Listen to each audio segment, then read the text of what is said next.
Hey listeners, Chris Goede here with some bonus business insight before we jump into today's episode. If you're looking for the right place to host your next business gathering, conference, or event, look no further than Orlando, Florida. It's no coincidence that Maxwell Leadership hosts our biannual International Maxwell Conference in Orlando.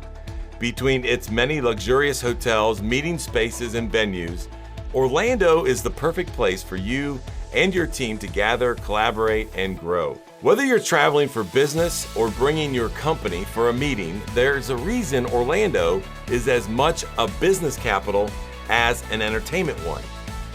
And let's not forget the delicious cuisine at one of the 46 Michelin-rated restaurants where your team can kick off your evenings.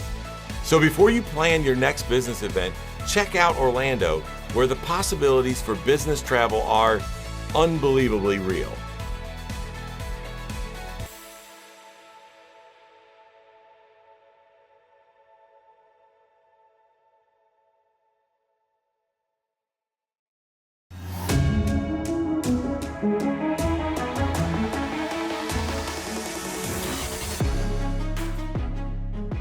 Welcome to the Maxwell Leadership Executive Podcast, where our goal is to help you increase your reputation as a leader, increase your ability to influence others, and increase your ability to fully engage your team to deliver remarkable results. Hi, I'm Perry Holley, a Maxwell Leadership Facilitator and Coach. And I'm Chris Goede, Executive Vice President with Maxwell Leadership. Welcome and thank you for joining. As we get started, we're going to talk today about coaching. We're going to talk about coaching for growth, not just necessarily coaching. Yes. I think people probably coach, but today we're going to specifically talk about coaching for growth. So as we go through this and you go, man, that is something that I'm attracted to. That is something that I need. I want Perry Holley to coach me. That's what I'm saying right here. What I want you to do is go to maxwellleadership.com/podcast. Click on this podcast. You can fill out the form there. Let us know that. And we have an incredible bench of executive coaches that do coaching every single day for organizations and leaders around the world.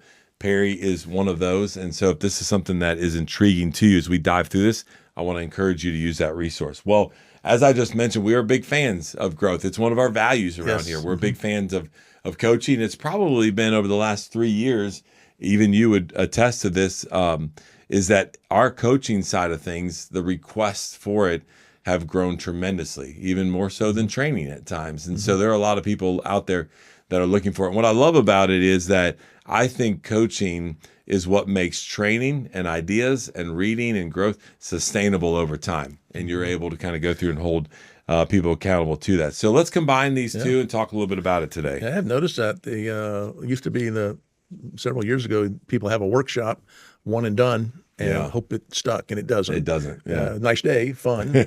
Perry's very entertaining. However, the coaching makes it sticky. So we do the workshop, and then we come in with some coaching follow-up month after month after month, and it helps that. So a friend of mine, people know I like reading and stuff, so a friend of mine recommended a book to me called Cultures of Growth by Mary C. Murphy. And what Ms. Murphy, the premise was that teams and companies can take on a mindset. And, about mindsets can either be kind of fixed or growth. And these shared beliefs about how intelligent we are, how much talent we have, how much ability we have, that can be held by the team. I thought, wow, I never thought about, I know individually, but it can kind of permeate the team. And so she presents, you want to have this culture of growth. It can boost collaboration, innovation, risk-taking, resilience, integrity, and ethical behavior if you're promoting this culture of growth. And I thought, well, that's a pretty good argument for moving in that direction. Yeah. I like that. Yeah.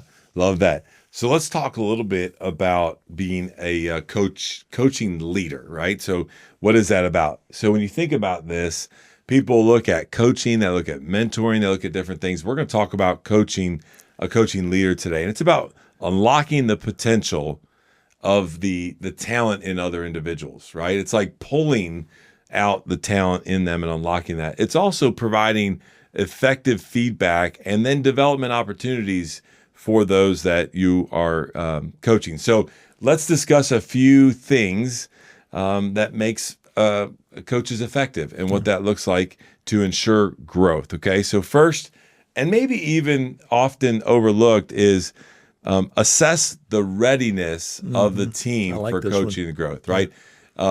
it almost reminds me, right, of as when you're younger being force fed, medicine or something, they're shoving it down your throat, right? You don't want it, you're not ready for it, you're not going to receive it well. And so we've got to really think and step back and go, okay, where are they at? What are they motivated by? What's the current potential that they have? What's the current need for really them to grow in the organization and their readiness, and have an open discussion about that so that there's buy-in, there's connection between the two of you.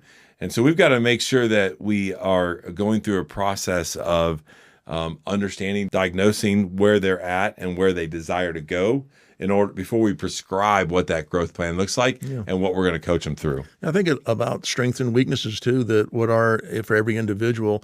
When I think about what culture of growth leaders may do, is that, and I'm coaching a guy right now who finally confessed that he's doing too much. He's actually micromanaged. He's in everybody's business. And I said, do you not trust them? He goes, well, I trust them. They're very good. I just want to make sure it's done. I said, I told you the answer before you even said anything. As soon as you were saying, well, you knew right away, didn't you? You were like, God. Yeah. So the idea of, I said, I want you to take on the idea of becoming a coaching leader. And I said, I want you to, before our next call, tell me the strengths and weaknesses of every one of your senior leaders. What is it that they do great and where are their gaps? And this is where you can apply yourself to really help them by assessing their readiness. You can begin to identify the gap, and then we coach to the gap on that. A second thing that the author pointed out was about providing clear direction and support for the individuals, that clearly communicating team objectives and the team members' role in that objective. I thought, man, you can't have a growth culture if roles are not clearly defined and identified and objectives are not known, expectations are not clearly established. This ongoing guidance that you provide in a supportive environment really helps. It helps to clarify. It helps to focus. It helps to set up an area where you can provide constructive feedback. I just love this. If everybody on my team knows their role, our objective, and their role in going and meeting that objective, we're doing pretty well. And then I can identify again, I'm looking for gaps and go back to what you said about assessing readiness. Are they ready in that role? And where can I help? And start providing either tools, resources, coaching, whatever they need to close that gap. A non-coaching leader in that situation basically would make a statement. And by the way, I've experienced this in previous leaders that I've had, where they make a statement, they're non-coaching leader, and they're like, all right, that's awesome. Let me know how that goes, right? They didn't even give you the clear direction of where we want that growth to be. More importantly is the support behind it. And I think where that gets left out in non-coaching leaders is they get to that point of, well, I don't have time. I don't have whatever. I just want to, hey, Perry, I see this in you. Go do that, right? Well, we gotta support them with time, with resources, with thoughts, with ideas, and create that dialogue if we do want to be a coaching leader around that. Well, third is, man, challenge them to grow, right? Sounds simple enough, doesn't it? It does. It does sound simple enough, right? And for me, I love to be challenged, extremely competitive. And if I get challenged, I'm ready to go and be challenged to grow. So we need to do that. We need to do it in the right way to the people and how they'll receive it well, right? I have some people that need it, communicated a different way than others. But man, assign them, strategically different tasks and projects that they get exposure. They begin to get stretched. They're working cross-functionally and collaboratively with different people. Expose them to diverse situations so that when they come on the other side of it, they have a little bit more creativity. They have a little bit more confidence, and being able to do this. Going back to what you said just a minute ago on the first one with support, we often talk about some of the things we do in regards to how we develop people and how we coach them is let them come along with you in certain situations to be exposed to these different things. And then after they see and feel it, then challenge them to grow in those situations. I have the express pleasure of standing in front of many audiences, and I've stood in front of thousands and thousands of people. And I cannot tell you the percentage, but it is in the high 90s. When I say, what is your personal development plan? What is your growth plan? Maybe I make it sound too complex. I said, what are you doing to get better? The stares and the quiet and the crickets that appear. And it's like, I don't have time for this. I'm trying to keep my head above water. I said, well, if you could, develop a little bit of your skills and abilities, you might get your head more above water.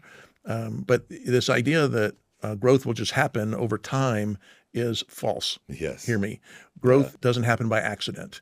It requires intentional effort. And so for me as a leader, I love this idea is, I think the non-coaching culture leader this allows people to do their own thing. They are so busy themselves, they're not developing themselves. So it's hard to that's the key, right? Yeah. It's hard to get to encourage people to do growth when you're not doing growth. Right. And I understand the time issues, but I'm really on a kick now is that this idea of the unseen hours of your day, those early, late, whatever the unseen hours are for you, determine where you're going to go. What are you doing with those hours? Are you sleeping them away while listening to sports radio, watching the news? Could you dedicate a portion of that? I'm not saying give up the sports radio or the news, but I'm saying my unseen hours start with me, and then I'll go to the sports and the news. Yeah. And then I have something to show, and it compounds over time. So we have some great lessons on doing small things daily that will compound over time to be remarkable, or you do nothing, and then the time's going to pass, and you're going to have nothing to do that. So this is a big one for me, is that if you can get your people growing, it will take your team to the next level. Yeah, and let me jump in here real quick before you go to the next one. I think as you're sitting there, I was going, yeah, no, that sounds great. Sometimes I have my flesh, sometimes I have a hard time holding myself accountable to all that. And what I love about a coaching relationship is that, man, not only do we help you, through asking the right questions, what are you doing? What is that happening in the hours where it's just you? We're going to help you develop an action plan. And then more importantly, we're going to ask you about it on the next call. We're going to hold you accountable to it. And then you're going to begin to see growth. As long as we can just get some movement and some momentum, and you're going to see some growth because you've invested in a coach to walk along that road with you, you're going to see the benefits of it. And then it's going to kind of come out of you as a coaching leader. I just sent a guy this morning in my unseen hours, I discovered a video that is a 1 minute and 30-second video that spoke to exactly what he and I were talking about. So I sent it to him. I'm trying to encourage him to start a little morning routine, but I'll know a lot if he thinks that the minute and a half is too much of an investment. I'll know I got a problem. Number 4, this is about having a culture of growth, would be exhibit your own vulnerability, transparency, and trust. And I think we talk a lot about that here, about being vulnerable, builds trust. And it says that, are you open about sharing your own values, mistakes, decision-making process? Do you build mutual trust by showing genuine care for the team members and their success? Are you putting yourself into the mix? Are you sharing about your own challenges? Are you making those challenges learning opportunities for the team? Yeah. And I think that's one thing I think we do pretty well here. I really like the fact that we say, God, I really messed that up. I was in front of this audience, or we had this coaching, or I presented to that client, and we share ideas about it. A non-coaching leader here I made a comment here, just said, would never level the playing field for me. Like a non-coaching leader would just be somebody that I look at and I go, man, I can never attain that, right? They don't ever open up and go, they look like they're too perfect. That's right. And so you just kind of, what do? You're just like, I can't attain that. So kind of, I'm done and I can never reach their level. So you become discouraged versus, like you just mentioned, right? A coaching leader in that situation is going to be like, dude, let me tell you, this is what's going on. This is where I grew. This is what I learned, and just share it with them. I heard John say this really affected me. He said that if people look at you as the leader and they say, "So what?" you've kind of lost them. But if they look at you and say, "Me too," they're with you. That's and great. I thought, that's a little short little quip I can think in my head. Are these people looking at me and saying, "So what? You seem so perfect. You got it all together." Yeah. I'm not so perfect. I don't have it all together. I hear my struggles, my mistakes, where I need help. Then they go, "Oh, me too. Me too." Now I'm bought in. And then when you do that as a coaching leader for growth, what they're going to do is it's going to create that organic conversation where they're going to come back and be like, remember when we talked about, tell me a little bit more about that. And now all of a sudden that coaching dynamic is happening there as a leader for growth.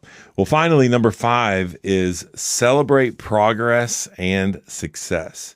Regularly recognize both individual and team achievements to keep them motivated and to continue growing. Like, you have to have that incentive to keep going. Yeah, and non-coaching culture leaders would not even acknowledge that you're doing, not give you credit, not ask you what your successes are. You probably wouldn't even notice that. No. So, Well, as we wrap up, the key is to move beyond simply just telling team members what to do, but really coaching them so that they discover their own potential, that they discover they can overcome challenges, that they can learn from their experiences and become more confident. And leaders, are you being coached and are you sharing what you're learning? Back to what Perry said a little bit ago on one of the points where we talked about, well, maybe the leader's not even being coached. And if you're not being coached, how are you going to be able to encourage your team to be open to being coached by you, right? And you have to be able to share that. And so I'll close with this, and this goes for all listeners, no matter what level you are. John right now is on this kick of saying, if you ask me what's the greatest attribute of an individual, he says it is teachability and coachability. If someone is coachable, if someone is teachable, then the sky's the limit. Like that's the number one attribute of a leader. Oh, you can tell if someone's teachable or not, and it says a lot to you when they are, especially if they're senior to you. Yeah, and they're still teachable. That's great. It's very attractive.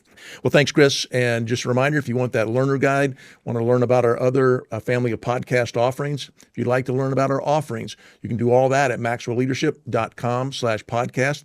You can also leave us a question or a comment. We love hearing from you. Very grateful you'd spend this time with us this week. That's all today from the Maxwell Leadership Executive Podcast.